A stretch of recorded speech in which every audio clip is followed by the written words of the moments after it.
Champions yang telah memenangkan pertandingan melewati tahun 2022 ke 2023. Kali ini untuk part yang kedua, untuk guidance sepanjang tahun 2023, Tuhan menaruhkan di hati saya mengenai simbol dari dirinya.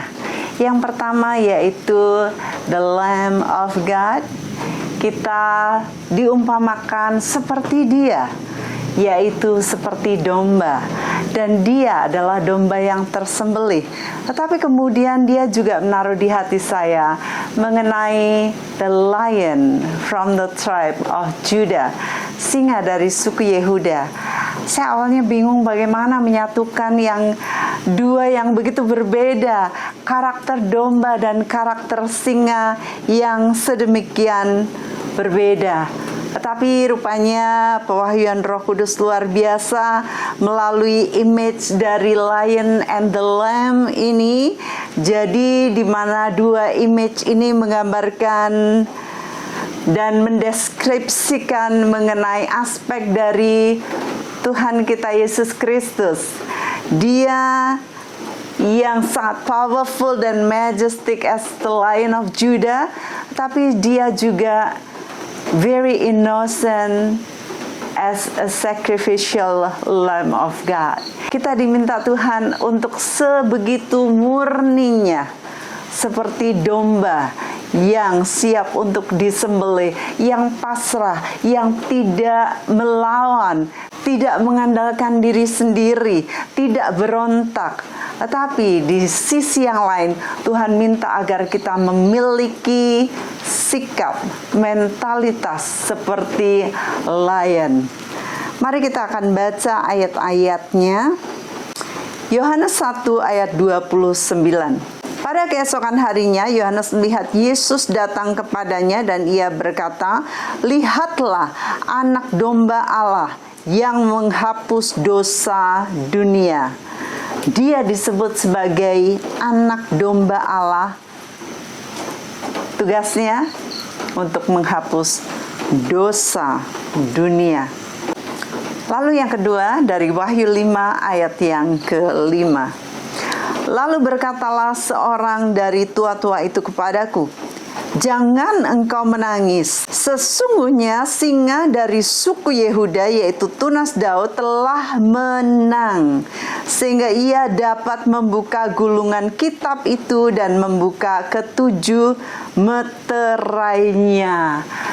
Untuk menjadi singa, dia harus melewati perjuangan, yaitu sampai dia menang. Saudara-saudara yang sudah melewati perjuangan betapa sulitnya tahun 2000 sampai 22 yang saudara hadapi, dan saudara berpegang kepada janji Tuhan, maka saudara melewatinya dengan double victory, dengan kemenangan ganda. Ini adalah hal yang luar biasa bagi kita semua yang diminta untuk kita mengambil suatu sikap seperti singa. Kita akan belajar dari kitab Amsal, di mana Amsal adalah the nugget of God inspired wisdom yang Tuhan berikan kepada Raja Salomo.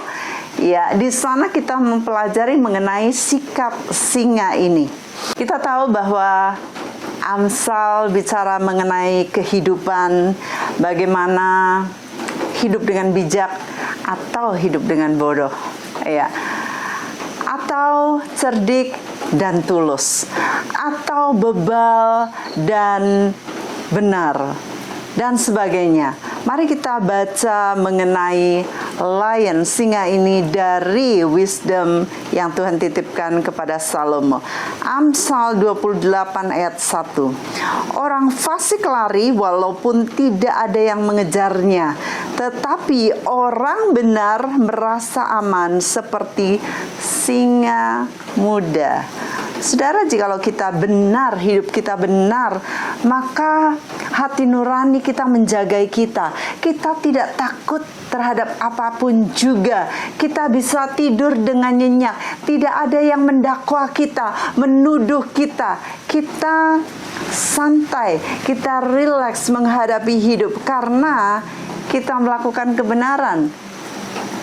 Di part pertama saya mengatakan bahwa kita belajar untuk melakukan kebenaran. Dia menuntun kita ke dalam jalan kebenaran karena namanya. Itu sebabnya saat kita tahu kita melakukan kebenaran, maka di sanalah kita belajar seperti singa.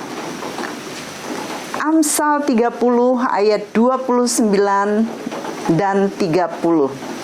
Ada 3 binatang yang gagah langkahnya, bahkan 4 hal yang gagah jalannya, yakni singa yang terkuat di antara binatang, yang tidak mundur terhadap apapun. Singa ini binatang yang gagah jalannya, langkahnya. Dia nggak takut terhadap apapun juga. Saudara, orang benar tidak akan takut terhadap apapun juga, ya, karena dia dituntun, di-guide oleh the hand of the Almighty, tangan Tuhan yang sangat kuat, yang membimbing kehidupan kita. Dia our good shepherd, yang akan menolong kita melewati tahun 2023 ini dengan selamat. Kita tidak akan mengikuti arus dunia yang mengatakan bahwa nantinya akan ada financial famine. Kita tidak takut.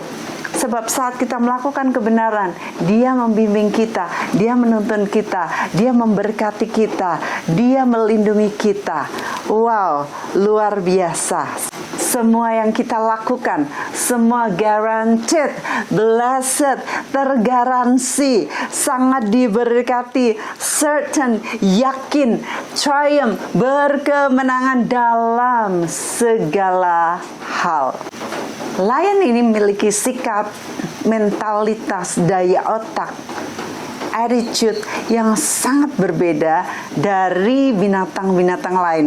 Itu sebabnya dia sangat menonjol di antara hewan-hewan di hutan, di savana yang luas itu. Dan itu sebabnya dia disebut raja hutan, ya. Di dalam kaitannya dengan firman Tuhan, seseorang yang disebut lion di dalam Alkitab yang saya pelajari, yang pantas disebut lion, selain beberapa tokoh Alkitab yang lain, saya suka dengan tokoh Daniel juga, saudara. Daniel ini di antara pemuda-pemuda yang lain, ratusan pemuda yang lain, dia dibuang dari tanah Israel ke Babilonia bersama dengan anak-anak muda, anak-anak para bangsawan yang lain, dan kemudian mereka dari antara anak bangsawan ini yang elok parasnya, yang berpendidikan, diambil dan dididik oleh raja di istana. Ujian pertama datang, yaitu tentang makanan. Dan saya pelajari, dia memiliki sikap yang berbeda. Dia tidak mau kompromi, saudara. Dia masih muda, anak muda, dan dia tidak mau kompromi. Dan ujian itu bisa dia lewati. Kita tahu bagaimana dia ujian lagi berkemenangan, saudara. Sampai tentang makanan. Dia rela berpuasa 21 hari, nggak makan makanan yang enak-enak, nggak makan minum manis-manisan, hanya untuk bangsanya, hanya untuk merendahkan diri, meminta ampun atas dosa bangsanya. 2 hal saja yang dia minta, pengertian dan kerendahan hati. Dia merendahkan diri, dia nggak minta, oh saya pingin pangkat yang lebih tinggi, saya pingin disayang musuh-musuh saya pingin diajak ngomong raja, saya pingin rumah sendiri, jabatan ini dan itu, bahkan jabatan yang diberikan kepadanya, dia serahkan kepada Sadrak, Mesak, dan Abednego. Ini anak muda yang luar biasa. Lalu, saya bertanya-tanya, kemana teman-temannya yang lain? Anak-anak bangsawan yang lain, anak-anak muda yang lain, yang sama-sama dibuang di Babylon. Tentunya karena mereka kompromi. Mereka tidak punya attitude. Mereka tidak punya sikap mempertahankan komitmen mereka, integritas mereka. Sehingga akhirnya nggak ada ceritanya. Tidak ada sama sekali jejak dari kisah hidup mereka. Yang ada hanyalah Daniel, Sadrak, Mesak, dan Abednego. Daniel ini tidak berdoa meminta kekayaan, kehormatan, dan lain-lain. Tetapi Tuhan akhirnya menganugerahkan kepada dia kekayaan, kemuliaan, umur panjang, kesehatan. Saudara tahu Daniel ini hidup di 4 masa raja-raja. Jadi umurnya mungkin tua sekali, di atas 120 tahun ya. Karena 4 raja, mungkin ada yang sedikit pemerintahannya, tetapi melewati 4 raja. Ini hal yang luar biasa. Saya menyelidiki, mempelajari bahwa Daniel ini memiliki attitude. Ini yang membedakan dia dari anak-anak pembuangan yang lain. Ya, di mana mereka nggak ada kisahnya sama sekali. Nah, attitude ini adalah integritas, sikap, komitmen, sekalipun nggak ada yang lihat. Dan saya juga ingin menggarisbawahi, selain attitude, mentalitas kita harus berbeda dari orang-orang yang lainnya, saudara. Kalau kita ingin dipakai Tuhan secara luar biasa seperti singa, ya. Mentality ini adalah daya otak, kemampuan mental kita. Sebagaimana kita melihat bahwa singa ini, dia bukan yang tertinggi, bukan yang terkuat, ya, bukan yang terbesar, bukan yang terpinter, terintelijen, bukan yang tercepat, tetapi dia punya mentalitas yang berbeda, sehingga semua family jungle mereka respect akan dia. Saat dia keluar, dia ngaum, semuanya takut dan semuanya lari mundur, ya. Attitude inilah yang membedakan antara leaders and followers. Seorang leader tentu dia mengawali dengan menjadi follower. Tetapi follower ini kalau dia memiliki mentalitas leader, maka dia tidak selamanya menjadi follower. Dia akan beranjak dan menjadi leader. Jikalau singa ini, dia keluar, pasti dia tahu tujuannya. Dia akan membidik, dia akan menerjang, dia akan menyerang, memakan, dan selesai. Begitu saja. Jadi dia tidak memiliki victim mentality. Tapi kalau gajah, walaupun dia gede, tinggi, terberat, intelijen juga, tapi waktu dia berhadapan dengan singa, dia pasti makan aku. Nah, seorang yang memiliki victim mentality seperti ini, dia selalu merasa dimanfaatkan, disalahkan, dituding, dipakai. Ya, selalu merasa gara-gara dia aku begini, gara-gara dia aku nggak bisa maju, gara-gara ini dan itu aku seperti ini, gara-gara dia melecehkan aku, masa depanku suram, gara-gara dia memutuskan aku jadi begini dan begitu. Itu victim mentality. Gajah ini walaupun gede dan sebagainya, dia memiliki victim mentality, saudara.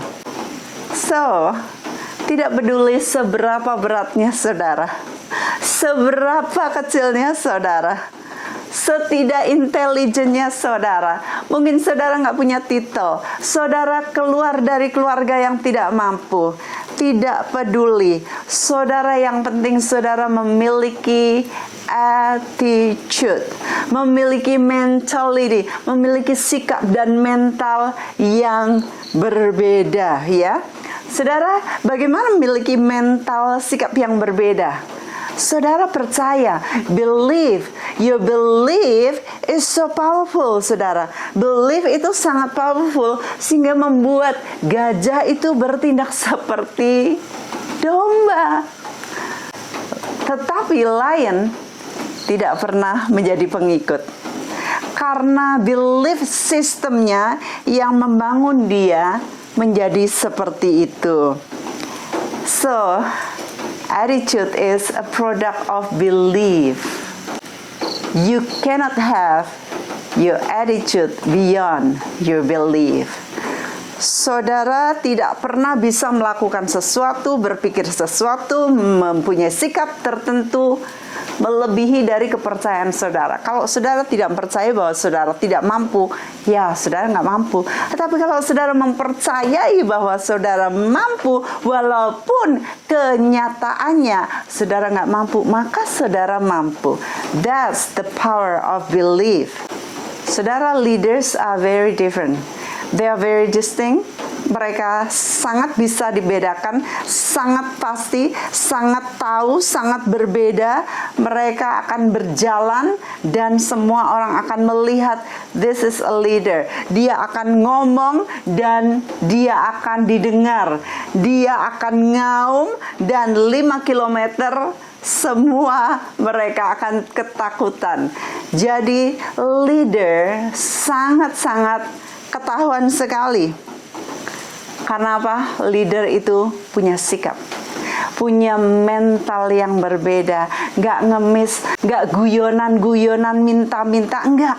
Leader itu dia akan berdiri tegap, dia akan membela, dia akan memberi, dia akan memangsa, dia akan melakukan sikap-sikap yang tidak dilakukan oleh followers, saudara. Mari kita belajar untuk menjadi leader, memiliki sikap leader. Bukan kita leader lalu mau memimpin, lalu kita gebukin ini dan itu, kita mau berdiri di hadapan orang banyak, bukan itu. Tapi kita mulai dari sikap kita, mentalitas kita, kemudian saat itu terbangun, maka suara kita akan didengar oleh orang lain.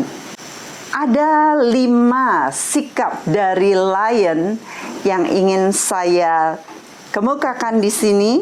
Yang pertama, kenapa mereka memiliki attitude, yaitu lion is a symbol of strength. Build on your strength, great forces in time of challenges, in time of hardship.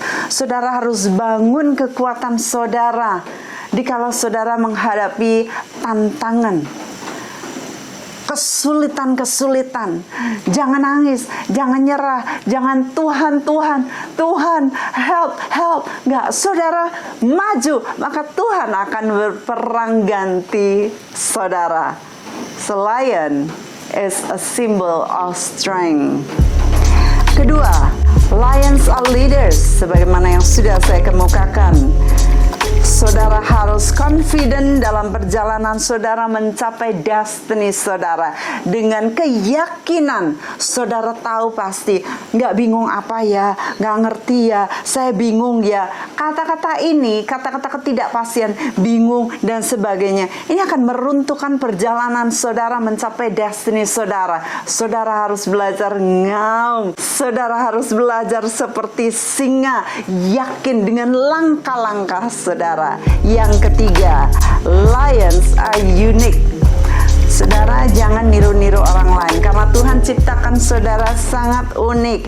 You are born unique for a reason. Don't try to fit in to other people's shoes.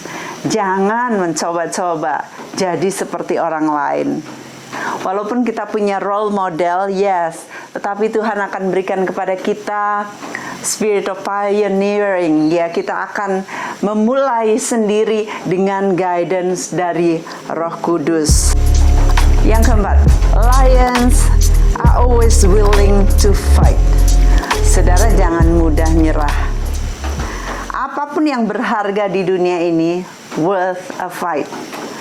Saudara mau mencapai sesuatu yang berharga, saudara pasti harus fight. Saudara mau memperoleh seseorang yang terbaik, tentu saudara akan fight. Saudara akan ketemu dengan kompetitor-kompetitor lain. Saudara pingin barang yang mewah, saudara pingin rumah yang terbaik. Saudara perlu untuk fight. Jadi apapun juga yang saudara hadapi, saudara keluar hadapi dan berperanglah, jangan takut. Yang kelima, lions are brave. Mereka siap menghadapi dangers of pain. Hatinya tidak pernah takut. selalu move forward, nggak pernah nyerah, nggak pernah mundur. Hadapi apapun yang menakutkan saudara, itu akan menumbuhkan kekuatan saudara, menjadikan saudara menjadi seorang yang berbeda, berubah menjadi champion. Take control of the area of your fear. Apapun yang saudara takutkan, take control. Alright, itu yang kelima mengenai lions are brave. Brave saya akan break menjadi dua, yaitu artinya pertama fearless, courage, keteguhan hati, gak ada takutnya sama sekali ya. Itu adalah ciri-ciri dari lion. Tidak nyerah sekalipun dikelilingi 10 hyena. Dia nggak nyerah, walaupun ada juga lion yang kalah ya. Nggak tahu kenapa mereka bisa kalah, mungkin dikelilingi oleh begitu banyak, disergap, kalah strategi, atau dia sedang lemah. Tetapi pada umumnya kita tahu bahwa lion is the king of the jungle. Terus berjuang, walaupun nampaknya nggak mungkin, saudara harus berani, saudara harus fearless, punya hati yang gak punya takut sama sekali ya. Fight for your life, no surrender, gak pernah nyerah. Yang kedua, arti dari brave yaitu certainty, yaitu pasti, yakin, penuh dengan keyakinan, penuh dengan kepastian. Mereka, lions ini never second guesses. Gak pernah nebak-nebak. Bisa gak ya kira-kira ini kulitnya keras banget, ini buaya. Udah tua. Kayaknya, wah mulutnya gede banget. Kalah nggak ya saya? Nggak ada. Dia langsung akan keluar dan nerjang saudara. Dia nggak mikir, ini tinggi banget, gimana saya naiknya? Nggak ada. Dia keluar dan dengan kepastian 100% dia akan memenangkan pertarungan itu. Saudara, that's belief. That's belief system. That's faith, dibangun dari belief system di dalam diri saudara. Jadi nggak ada keraguan-raguan sama sekali. Singkirkan keraguan dari hati saudara. Saudara, you are the only one who are responsible for the results. Take responsibility, take action, take ownership, saudara. Only you who know what's best for you in life make decision with certainty. Lion ini akan tidur selama 20 jam, kemudian dia bangun dan dia akan mencari mangsanya, dan certain, pasti dapat, pasti kemakan, dan kemudian dia having freedom, enjoying life, kemudian dia tidur lagi. Earn your rest, earn your success. Saudara harus memiliki ruthless determination dan juga burning desire akan apapun yang Tuhan sudah siapkan buat saudara. Saya mendoakan bagi saudara agar bahkan berkat-berkat dari nenek moyang saudara yang tidak pernah digunakan oleh mereka, saudara ambil bagiannya. Tetapi saudara harus fight with burning desire, with ruthless determination in you, sebab you weren't born to fail. You got a purpose to fulfill, so don't ever give up. Ini dia saudara yang mana Yesus memberikan contoh kepada kita sebagai Lion of Judah. Dia conquered sin and death supaya kita bisa share glory in His eternal kingdom.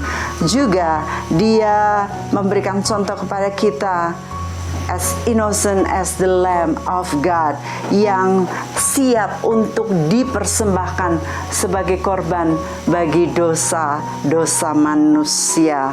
Itu sebabnya saudara, kita juga saat kita menyerahkan diri menjadi domba, menyerahkan kepada gembala kita, siap dituntun, dipimpin dalam segala jalan kebenaran, maka kita mengetahui bahwa the power of Christ is in us.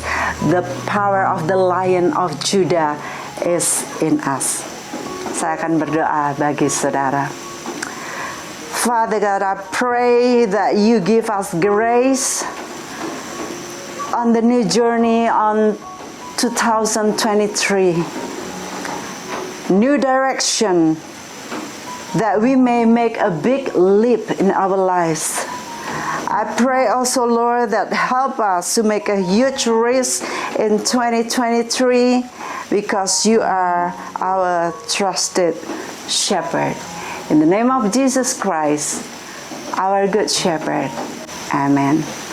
Kasih saya dan doa saya bagi saudara semua di seluruh dunia. Saya mengasihi saudara dan doakan saudara setiap hari agar saudara berkemenangan dan saudara pasti menang. God bless you and I love you. Bye-bye.